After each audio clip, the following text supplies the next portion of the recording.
Bonsoir à toutes et à tous, bienvenue dans cette vidéo. Aujourd'hui on va parler de l'un des jeux qui a pris tout l'esprit de Sonic, des Ipsen 2D, pour faire quelque chose de nouveau. Aujourd'hui on va parler de Freedom Planet 2.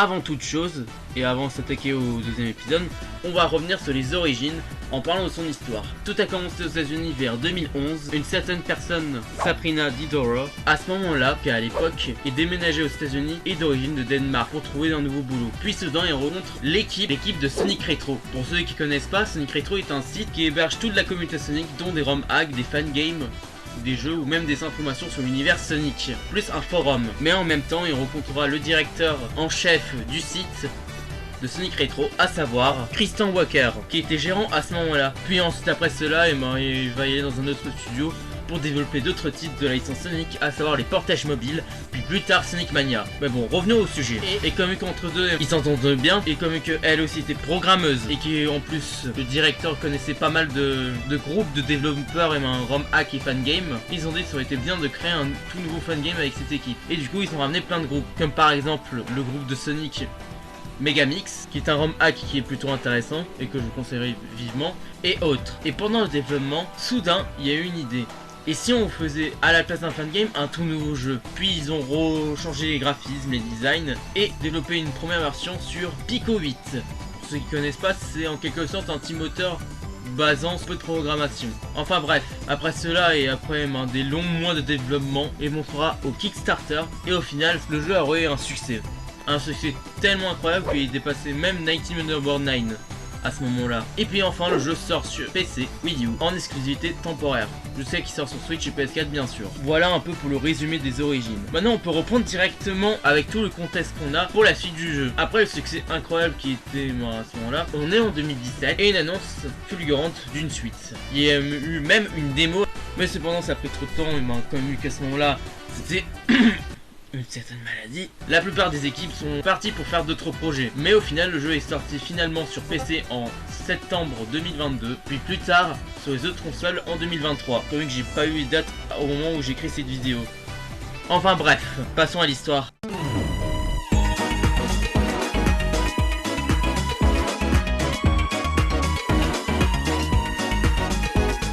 Notre histoire se passe directement après le premier jeu. On suit directement Lilac et ses amis vivant leur quotidien. Jusqu'à un jour où le royaume informe qu'un des anciens s'est réveillé dans l'eau, à savoir Mergan, désolé pour l'expression, ramenant tout son troupe pour envoyer le royaume. Et du coup, les héroïnes vont s'occuper pour défendre le royaume. Mais ils vont être aussi aidés par Nerali, une des rivales du premier jeu. Même si que ça reste basique dans la forme, dans le fond il reste plutôt intéressant et les développements de personnages sont traités comme ils méritent. Et c'est pour ça que d'ailleurs je vous spoilerai pas, justement.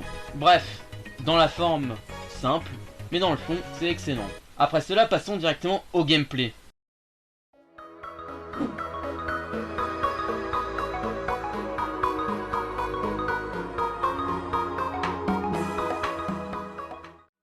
Déjà commençons par les bases. On va commencer par la de Lilac. Déjà parce que c'est le premier personnage qu'on joue. Et aussi accessoirement parce que honnêtement sur les trois autres personnages, même si c'est pas un défaut, sont globalement les mêmes hormis quelques détails. Aussi, si vous avez vu les deux premières parties précédemment, vous savez que globalement c'est à peu près le même gameplay qu'un Sonic, à savoir on avance tout droit, on bute des ennemis et autres. Mais il y a quelques subtilités. Déjà comme dans le premier jeu, on peut attaquer les ennemis directement avec des coups, ou alors faire une sorte de boost où on fonce directement tout droit, ou à gauche ou à droite. Mais plus des nouvelles rajoutent dans le 2, à savoir on peut faire un sorte de demi-boost à la façon Fox dans Smash, mais aussi qu'on peut faire un double combo, là où dans le premier jeu on peut juste taper. Et même si que dans le gameplay ça reste très classique, ça reste quand même très bon. Non, ce qui est vraiment excellent, c'est plutôt sur le level design. Et même meilleur qu'un Sonic 2D ou le premier épisode. Déjà, c'est dans le premier épisode, on avait des certains endroits où il y a des mini-jeux pour débloquer des accessoires pour évoluer notre personnage, que je parlerai plus tard. Dans le deuxième, ils ont enfin enlevé ce problème-là en juste tout simplement supprimant ces niveaux-là et mettre directement dans un truc à part. Aussi, un truc intéressant, c'est que si dans le premier jeu est plus basé sur la philosophie des épisodes 2D, en tout cas les épisodes classiques Sonic, Freedom Planet 2 est plus basé sur le gameplay à la façon Advance et aussi à Mania. Je m'explique. Dans les Sonic 2D façon classique,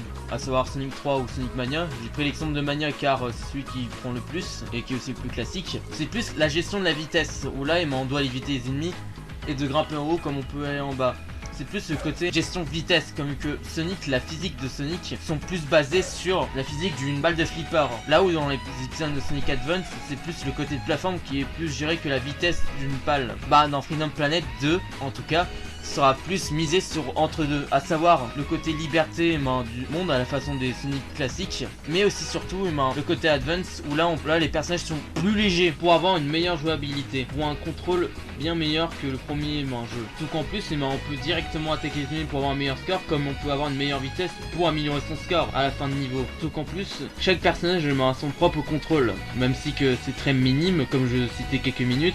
Ils ont tous leur spécifique et ça rend le gameplay vachement plus intéressant. Sauf qu'en plus il y a certains endroits où ça varie. On peut contrôler des mechas comme on serait plus un côté drift à la façon Sonic Rush. Enfin bref, une amélioration perfectible et enlever tous les problèmes du gameplay du premier jeu. En soi, l'ultime gameplay pour Freedom Planet. D'ailleurs, on va parler directement de...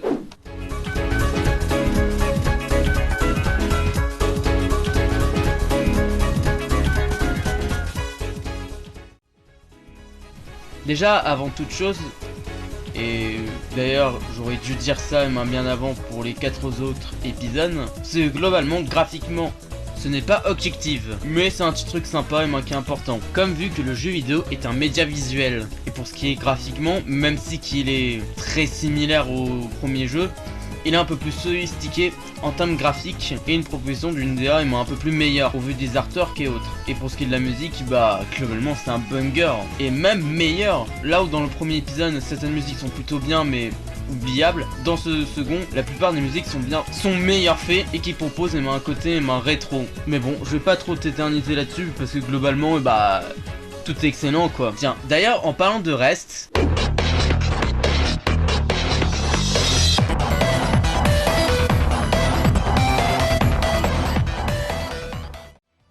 déjà, pour ce qui est du reste, vous pouvez rester si vous voulez voir quelques petits détails par rapport dans le jeu. Déjà, les niveaux sont entrecoupés à la façon de Mario World ou Sonic Adventure 2. Mais il y a certains hubs où vous pouvez parler avec des PNJ et récupérer quelques compétences, voire même récupérer quelques missions pour les niveaux précédemment. Mais sinon, à part ça, il y a plusieurs petits détails, comme par exemple, on peut voir des détails au fond du décor, au fond des niveaux, et même faire des petits détails, genre par exemple, si vous laissez très longtemps sur un personnage dans une chaise ou dans un objet, il fera l'animation avec l'objet en question. C'est quand même dingue. Et surtout qu'en plus, si vous avez un des mondes dans les villes, vous pouvez même jouer à la bande arcade. Ah oui, est-ce que vous êtes au courant qu'il y a aussi un doublage qui est excellent d'ailleurs que je vous laisse écouter par vous-même. That thing's pretty fast, but not fast enough. It was an accident, I swear. I was just trying a new chemical compound that would change the color of my clothes. No. Oh, okay. But now that you've mentioned it, I'll have you file a little report once we return to Shang 2. Oh, okay. We return? Don't tell me. The Magister has summoned you all for an audience. I said don't tell me! The Magister wants to see us? But why? We're safer discussing this at the palace. Come. Well, what if we don't wanna? Down to the Battlesphere for Mayhem Monday! Face down the awesome power of our BattleBot Brigade! And don't forget about our knuckle-busting Battle Royale! Where fighters from all around the globe duke it out for a chance to win the grand prize! Are you a bad enough dude to survive the Battlesphere? If you are, you'll face me, Captain Kalau!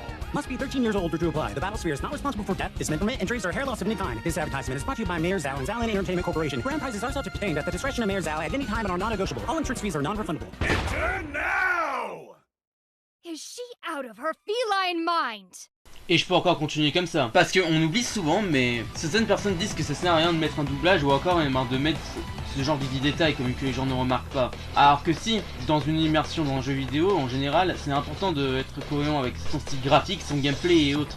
Imaginez si on sort un jeu en 2022 avec 2 studios, dont un qui est le plus riche du Japon, on sait jamais, qui sort sur une plateforme qui est capable de tourner sur Witcher et Nier Automata, avec des graphismes immondes et des chutes FPS catastrophiques et un gameplay qui date alors que pourtant le jeu est sorti récemment.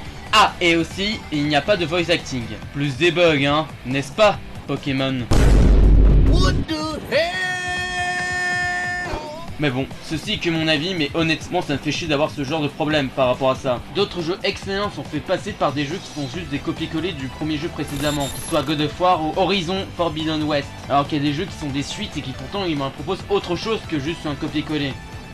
Enfin bon, pour revenir dans le jeu, on peut jouer pas que Lilac, on peut jouer d'autres personnages, en tout cas ses amis, à savoir Carol, Mila et la nouvelle Nerali. Ces personnages-là, même si ils sont à peu près les mêmes, ils ont tous un capacité, la moto, le double saut ou encore des attaques spécifiques. Enfin bref, si je résumerai le reste, c'est globalement plusieurs petits détails qu'on oublierait qui sont inutiles, mais qu'en fait c'est très intéressant et même plaisant.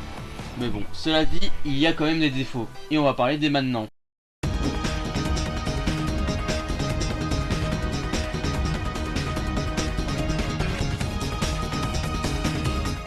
Il y a des défauts qui sont sans doute patchés avec les versions console, mais dans certains moments, tu peux avoir des bugs comme par exemple traverser un mur ou même avoir un soft lock. C'est pas autant dérangeant comme que c'est arrivé 1 ou 2 fois, mais c'est sans doute à cause de la version que j'ai eue à l'époque. Donc j'ai joué à la version 1.1. Mais sinon, hormis les bugs, qui en a peu d'ailleurs, il y a aussi d'autres détails comme par exemple, le mode de difficulté a disparu entre le 1 et le 2.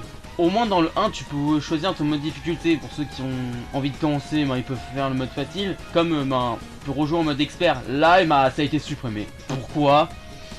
Comment? Mais non, y a pas. Même après finir le jeu, tu peux pas avoir une difficulté expert. Aussi ils ont supprimé un des modes qui était sympa, le mode entraînement, qui n'était pas nul mais qui était un peu dommage que ça a été supprimé. Sauf qu'en plus ça peut être sympa si t'as fini déjà le jeu plusieurs fois. Mais globalement le jeu est vraiment excellent. Et si d'ailleurs on parlait de la conclusion, justement.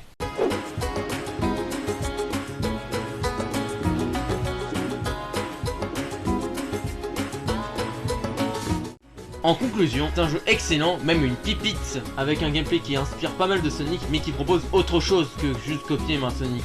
Et que s'il n'y avait pas d'autres jeux, ça aurait été le GOTY 2022.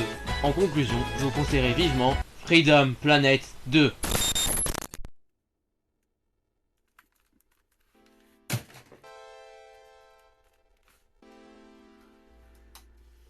Enfin, t'as eu des nouvelles révélations.